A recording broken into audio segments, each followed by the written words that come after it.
আল্লাহ নবী বিশ্ব নবী রহমাতুল লিল আলামিন ডাক দেয়া বলে, ও ওমর,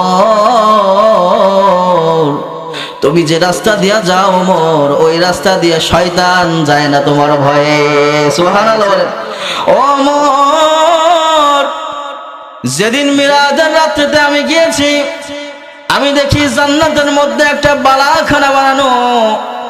আমার বড় মনে চাইলো আমি ওই বালাখানার মধ্যে একটু যাই। ওমর, আমি বালাখানার সামনে গিয়ে দেখলাম যে তোমার নাম লেখা দেখা যায়। তোমার গায়রতের কথা চিন্তা করে আমি ওই বালাখানার মধ্যে ঢুকি নাই রে ওমর। আল্লাহ নবী বিশ্ব নবী যখন এই কাহিনী হযরত ওমরকে শোনাইলেন, হযরত ওমর বড় গায়রতওয়ালা সাহাবী ছিলেন। হযরত ওমর বাচ্চা ছেলের মতো গড়ায় গড়ায় কান্না শুরু করলেন, বললেন, নবী, আপনার কাছেও কি আমি ওমরের কোনো গায়রত আছে? আপনি একটু কেন ঢুকলেন না? এমন ওমরের কথা বলতেছি, নবীজি বলেছেন।